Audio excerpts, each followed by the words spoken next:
David Seegar is a pioneering ceramic artist. He was born in Bradford in 1937 and studied at Leeds College of Art, as it was then, under the pioneering head of art, Harry Throughbron.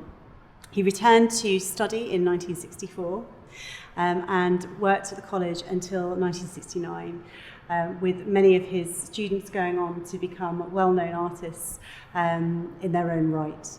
I'd like to welcome David Seegar.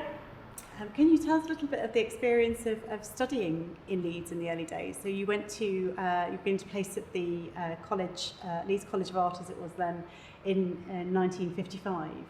And that would be the first year studying under Harry Throughbron, who was the then influential head of art. Oh, he's significant for me.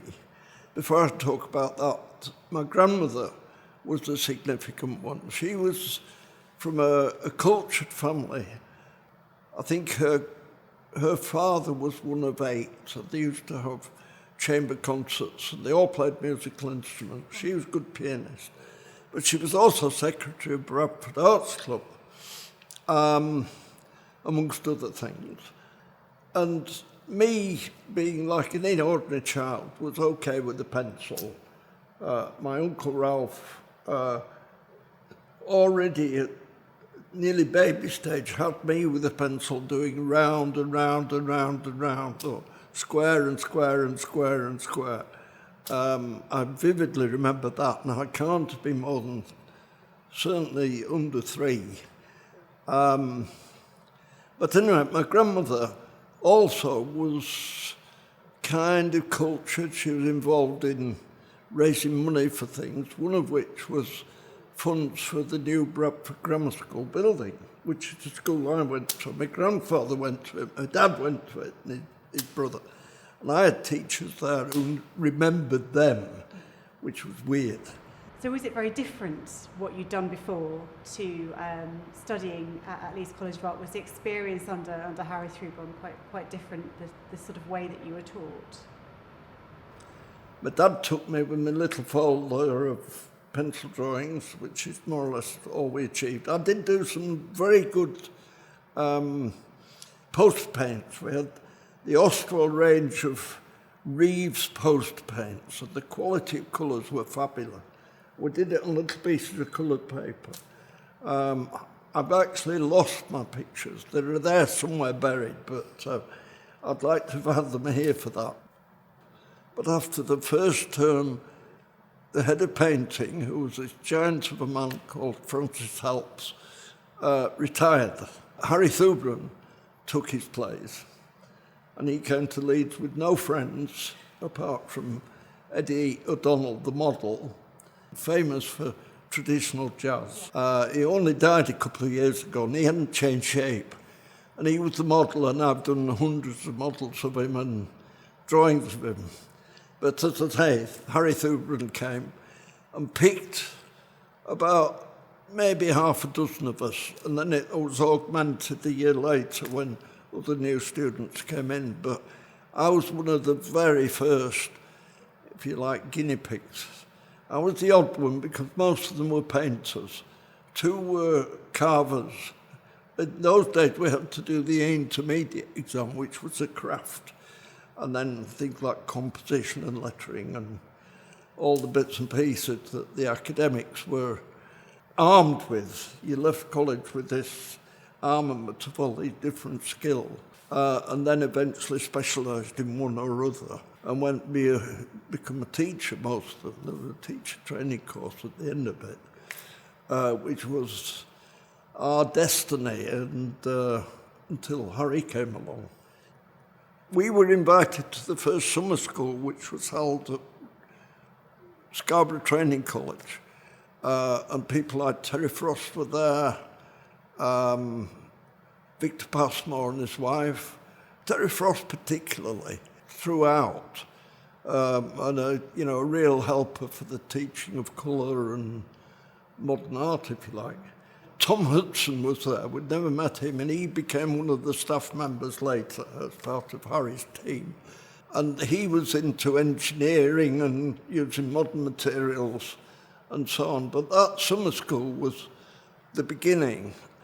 all the pottery students were sent to Stoke-on-Trent for a month, and I joined them. Most of them were, their destiny was product design and in the ceramics industry, making teapots and china and whatever. And they were very good. They made really good coffee pots and all the bits and pieces that went with that. The month at Burslem Art School, we were there the mornings we worked in the college. Every afternoon we went to a factory. So we saw all the factories, the tile works, the lavatory works, the china works, the china painting. At that point, the pottery industry was just a lot of people doing what they'd done in Roman times and then improved through Victorian times of china and porcelain and gold and silver decoration and all that kind of thing, the refinements. But it was just beginning to be automated, and it's a disaster now, it's gone. And I remember that month in Stoke-on-Trent, I was reading Emile Zola's Germinal, and it was just the same, these back-to-back places, but these wonderful people. You go into the decorating workshop in somewhere like Coalport, and all these amazing women who could paint roses and do all the tricks, and the perfume of the oils they used in the decorating. There was almond oil, there was lavender oil, there was glycerine, there was all these beautiful, you could taste them, but the perfume of turpentine, to have had the chance to experience that at first hand, and that gave me a taste. When we went there, we to take a design for a teapot and make it. And I'd come up with this idea for a lid. And this mould maker said, "You can't make that, it won't slip cast." I thought, bugger you, and I made one. And he ate his words because I've always had this kind of slightly rebellious cheat, not to do quite, go over the edge a bit. And I've still got the teapot somewhere. I think the lid got bust, but maybe he was right, the fella, in the end.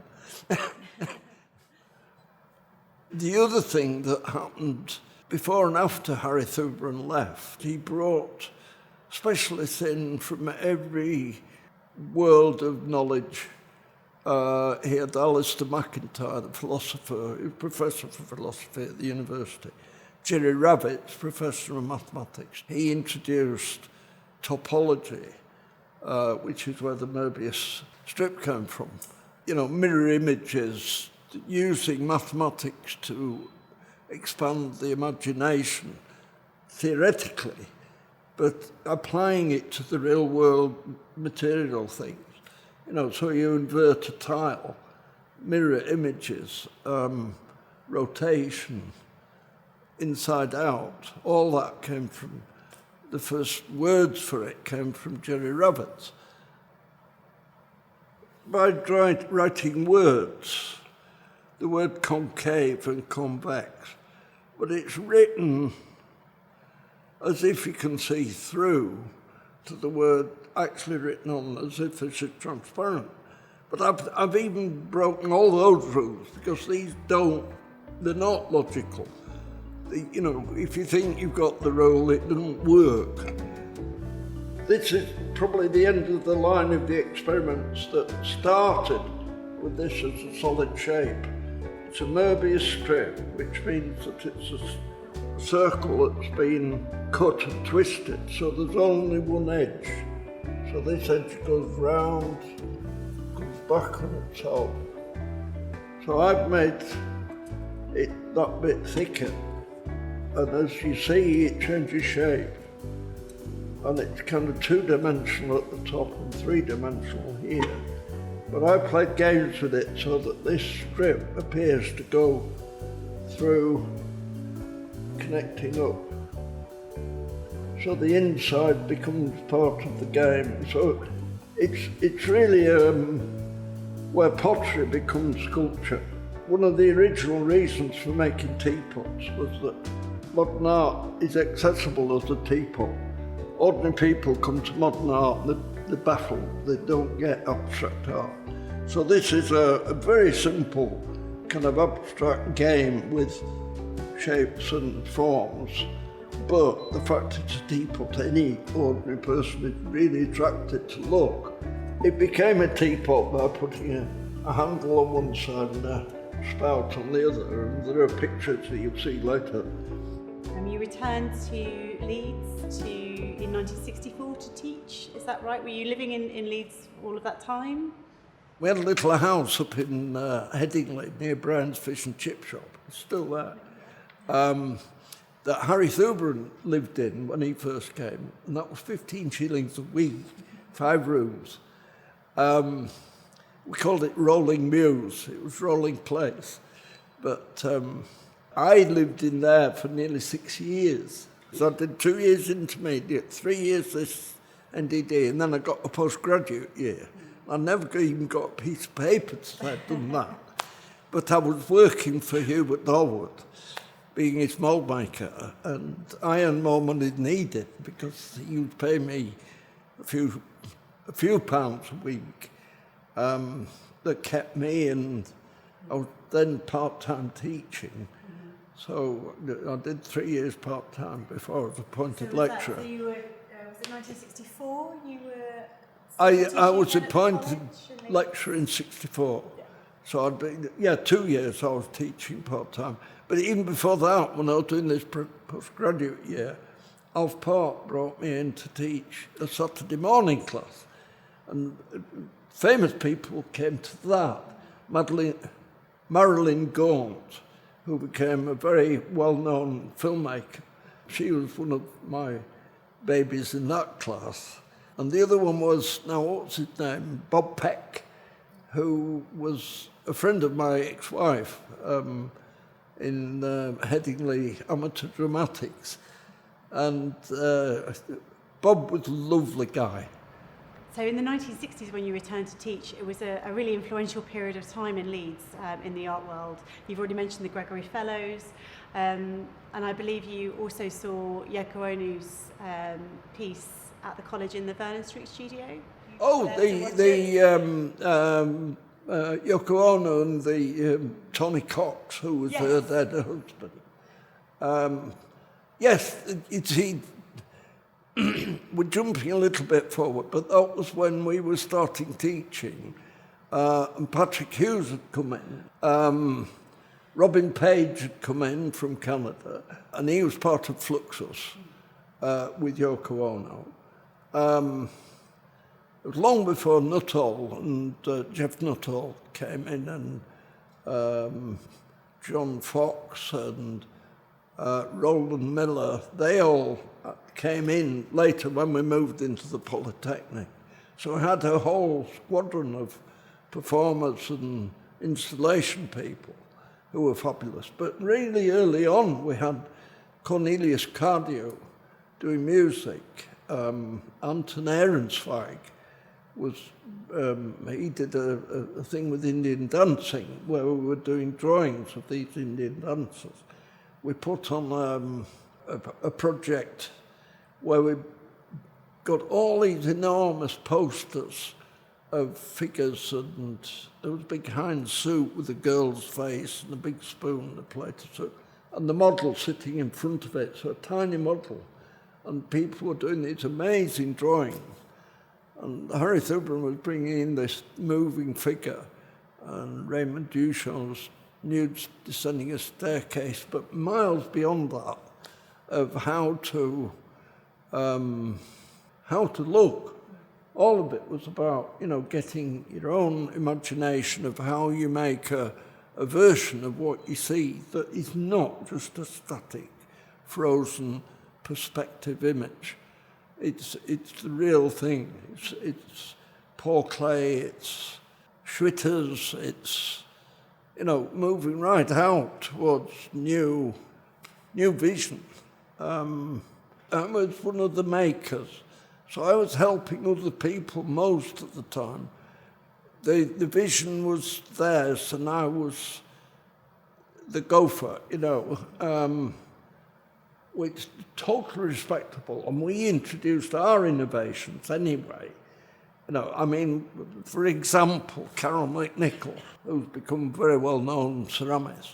But I remember Carol in our play with a chrysanthemum in her hand and a ball of plaster, and it's just beginning to go off, and boom. I dribbled it all across, and then a handful on top, and she waits till it's out, turns it over,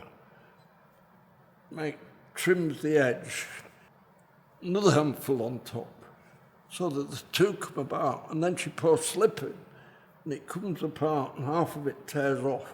But eventually she gets a respectable chrysanthemum in clay. It breaks all the rules, but Carol was fabulous. And then she'd make crumpled newspaper and cast it, and take it apart, fill it, put a handle and spout on it, and she'd got a crumpled teapot.